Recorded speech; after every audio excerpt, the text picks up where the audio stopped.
by our colleague in the morning. We have morphology and syntax. We have semantics. Then,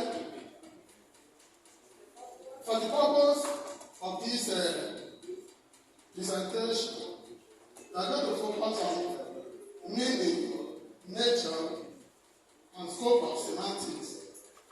Then, we talk about sources of meaning.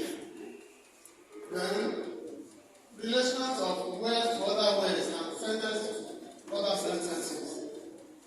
Then, semantic relations, such as synonymy, antonymy, and hyponymy. So, language is organized, as I said, into 4 principal levels. Levels of sound, that is phonetics and phonology. Levels of words, which is morphology, sentences, and meaning. There is another level that is not always given attention, which is the aspect of lexics.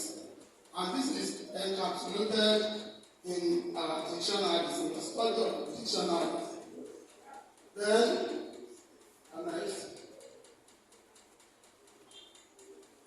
now we are not going to bother you with explanation of phonology and other aspects. We shall focus on semantics. Quite a number of scholars have tried to define the concept of semantics.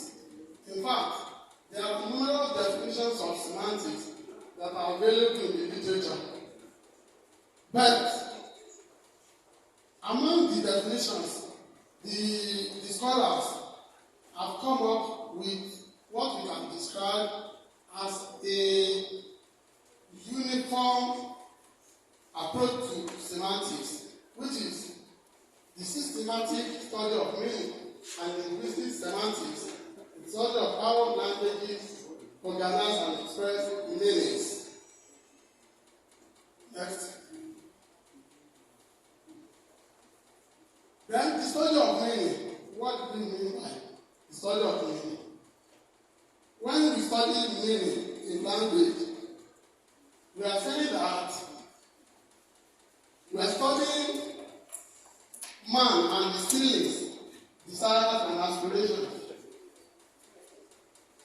The meaning has been described as an elusive phenomenon. That is, scholars have found it difficult, if not impossible, to pin it down to a single definition or a precise definition. Because in arriving at the meaning of a particular word or concept, several factors play determining roles. Semantics, as an aspect of language study, is very different from other fields of linguistics, such as syntax, grammatics, phonology, and so on.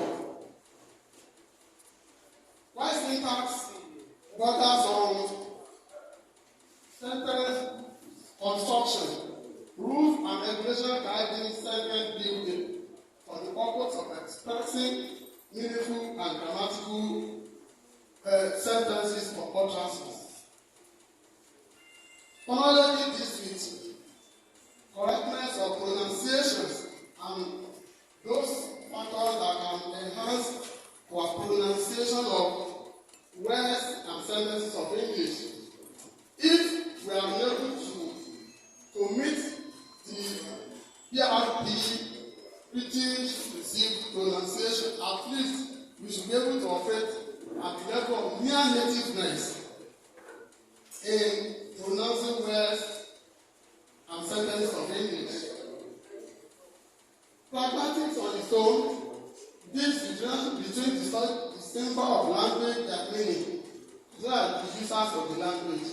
Whereas semantics on its own is different because it deals with conventional meaning. That is to say, with those aspects of it which do not vary much from context to context.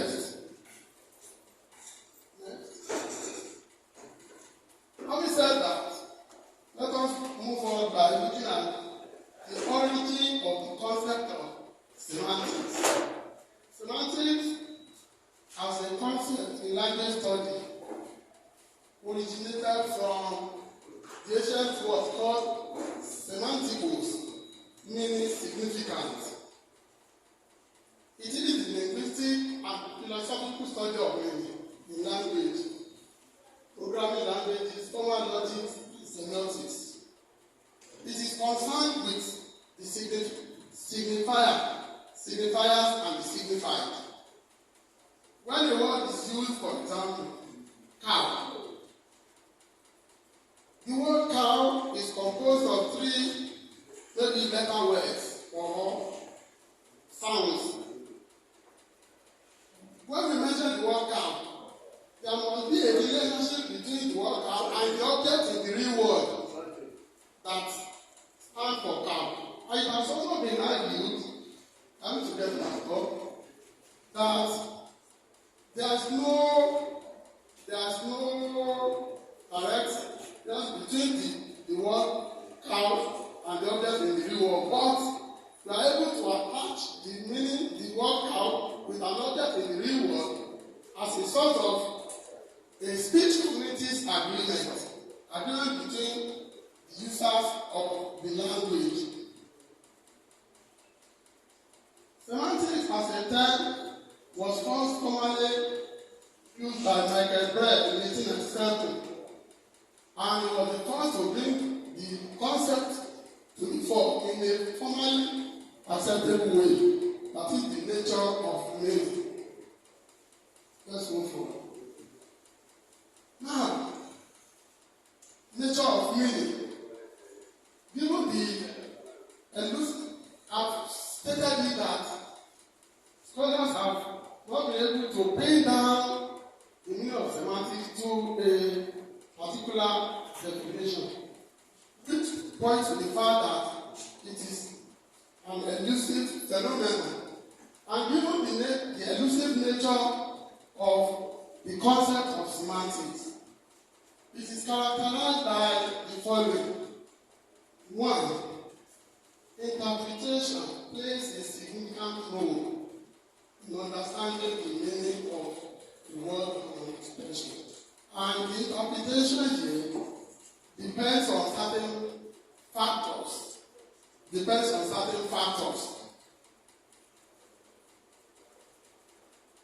The communicative intention is there, and some other factors.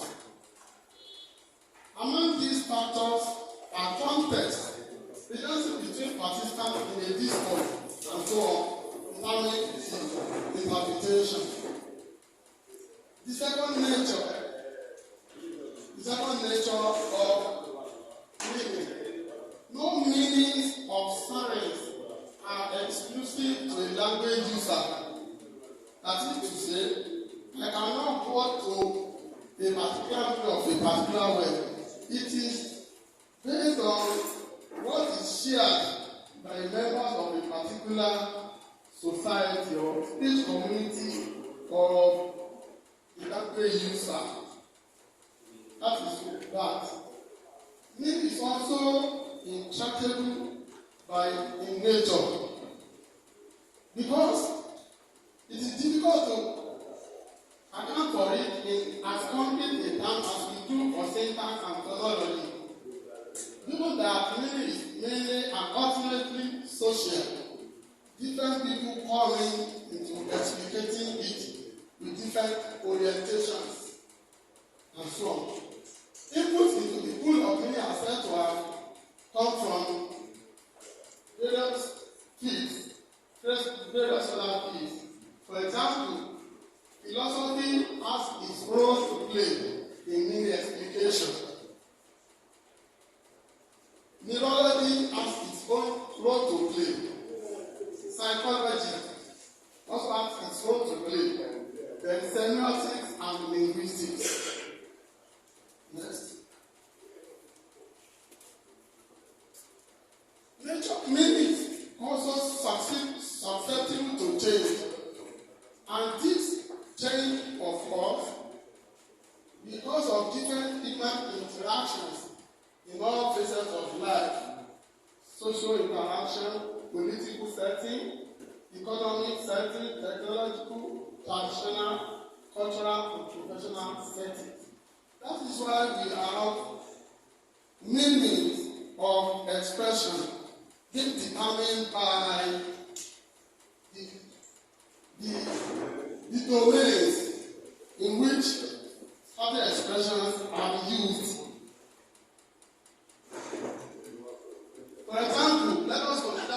the expression disease and indisposition, which is now a universal English expression being used for illness, used to be used as euphemism. Disease, if someone is indisposed, is a way of hiding the harsh effect of saying somebody is sick. And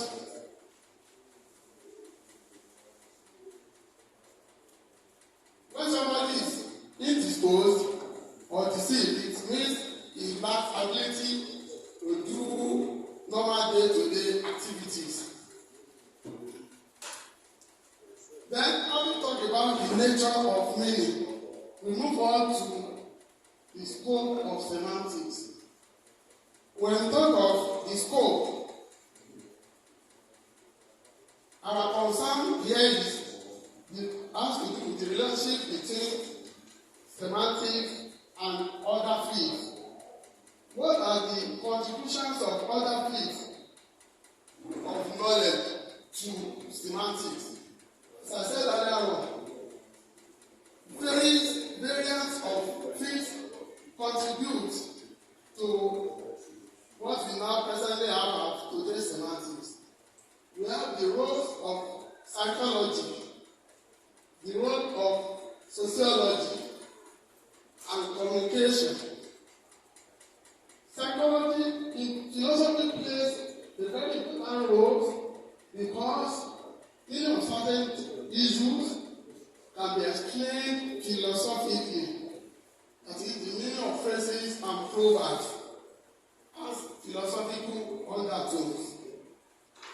Sociology plays a very significant role in meaning explication because of this cultural nature, cultural influence that exerts influence on meaning.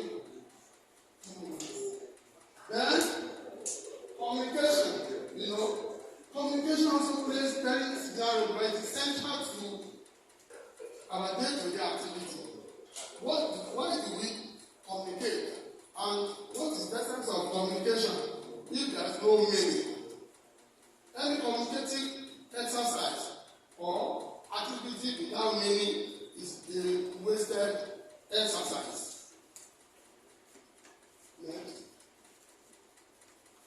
Then, having said this, we also consider it important as part of the introductory aspect of the study of meaning, which is semantics, to look at sources of meaning. In order to know the meaning of certain words and expressions, we can consider some sources. One, meaning can be known through naming. For example, when we talk of a house, this is a house, a hall. Where I live in my house in the bottom is also a house. An office is a house. But the purpose for which each of the houses is designated for will bring out the meaning among them. Apart from that, the meaning can also be realized through consideration of division of words, as noted by F.R. Palmer, 1996. When we say division of words, chief executive, chief plus executive, give us chief executive, director and general, director plus general, give us director general. And as we normally call me, some of my friends say, elder professor. I think that is differentiating me from other professors, elder and professor, because elder professor, even though I am out of the decision-making elders of the faculty, one of them is here, starting from so, the communicative intention is not to hate you. So,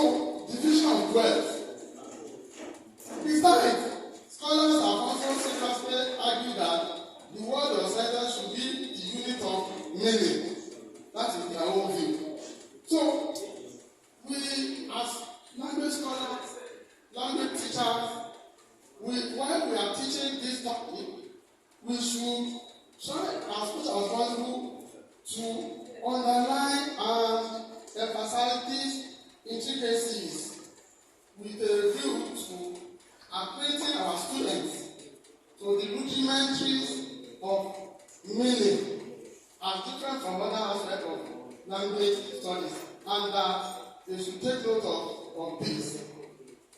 Apart from this, prosodic features such as stress, pitch, and intonation can also be used to arrive at meaning, most especially in spoken communication.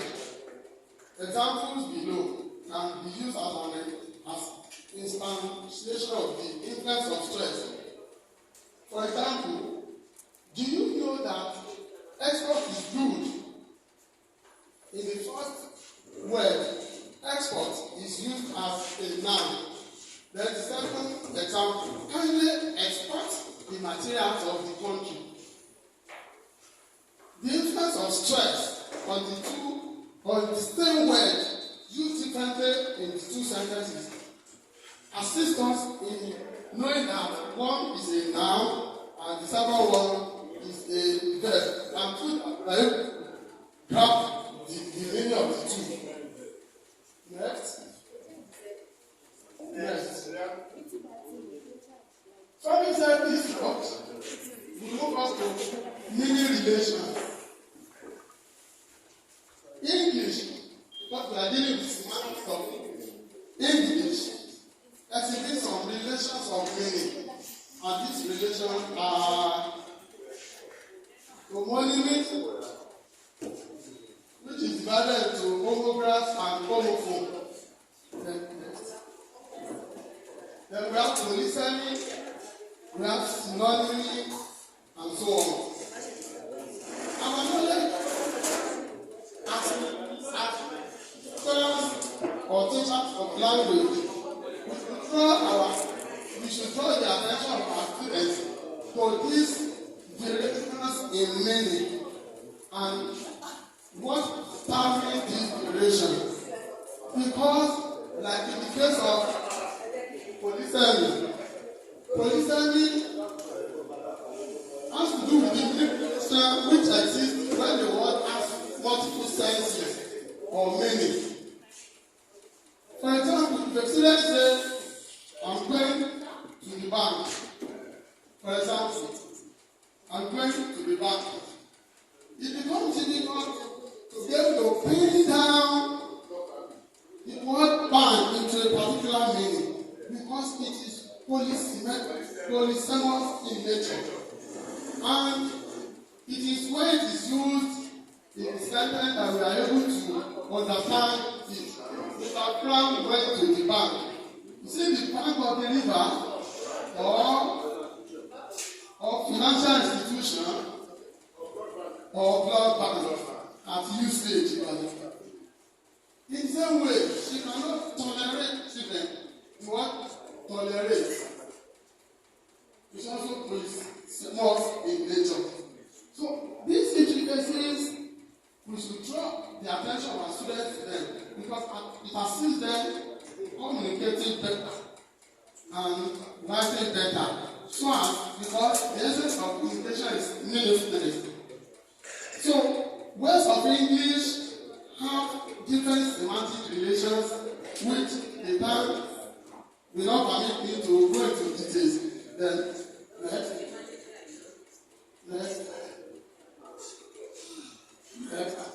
Then another aspect that is central to the introductory aspect of semantics is the type of meaning. Meaning explorations are in different types. It is also essential for us to let our students know these various of types of meaning, so that when the word is used in a particular communicative situation, the meaning better understood and different from the way the word is used in another communicative context or situation. I think on this note, I rest my case.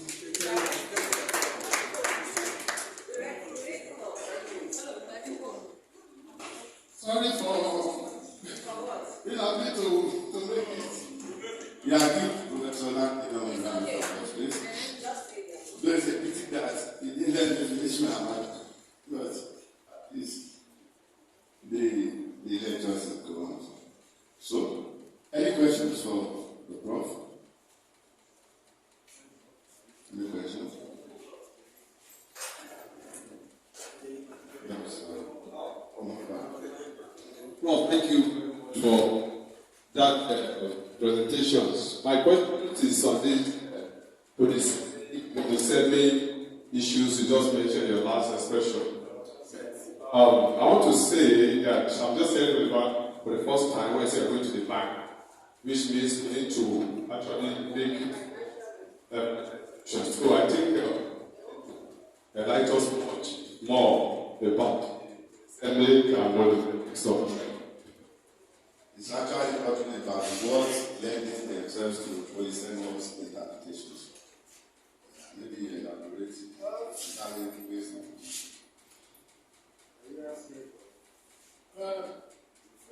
Polysemous words are words that have multiplicity of meaning.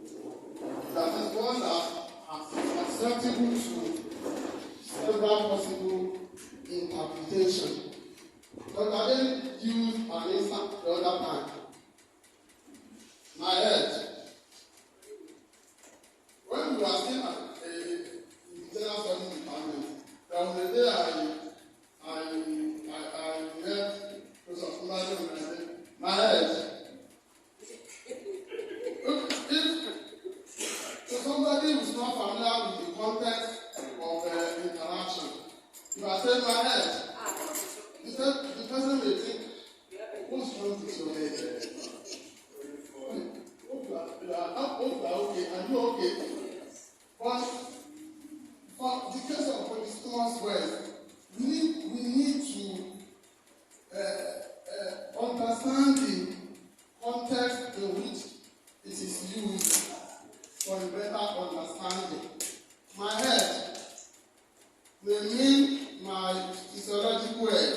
It will be my balls. My thing is also my head.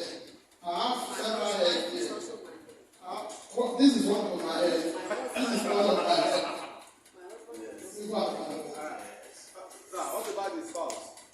The husband can be the head. Yes.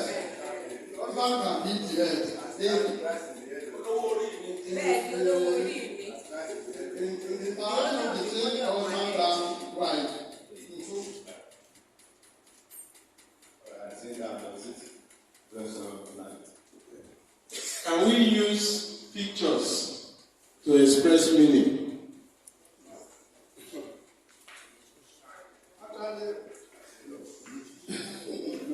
Actually, by the time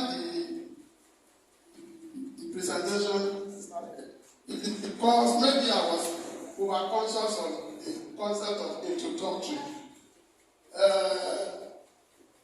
Language has several levels of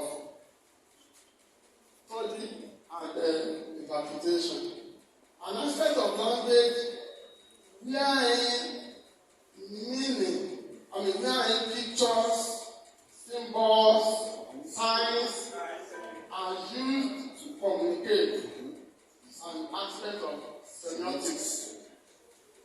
Picture can be used to express meaning. Let me cite an example on our way to Ibadan. Okay, like if look at these road signs. A place where a skull is drawn and a cross like this, it is telling us that area is dangerous. Sometimes the slopy part of the road may be indicated through a picture about 100 yards away before the slopy part. That is to communicate to the road users or drivers that about 100 yards away, drive carefully and slowly. That's part of pictorial communication. So, pictures can be used to communicate meaning. And as I pointed out the other time, using pictures to communicate, it makes meaning more based on the understanding or agreement between members of a particular communicative community, members of a particular speech community. And that is why a picture that is used to mean a particular thing in this community may mean another thing in another community.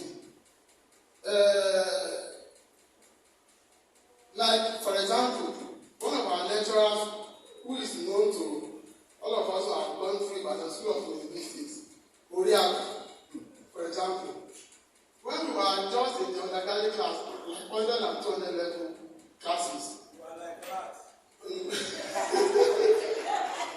were like that.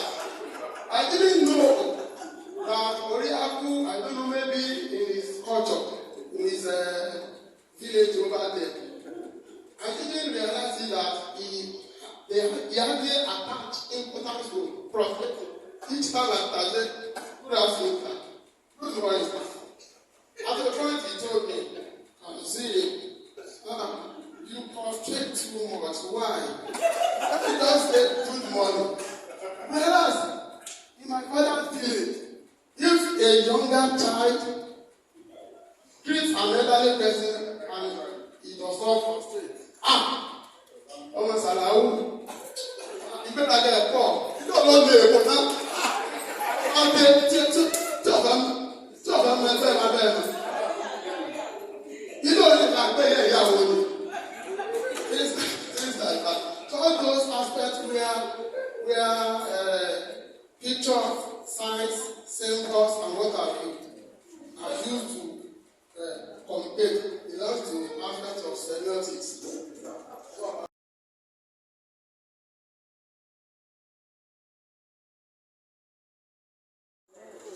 Learning and pedagogy.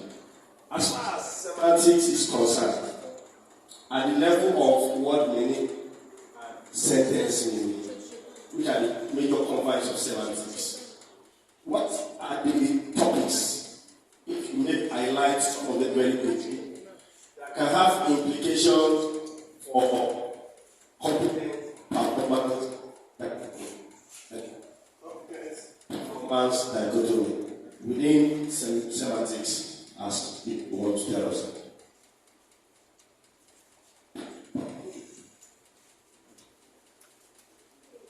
Competence and performance.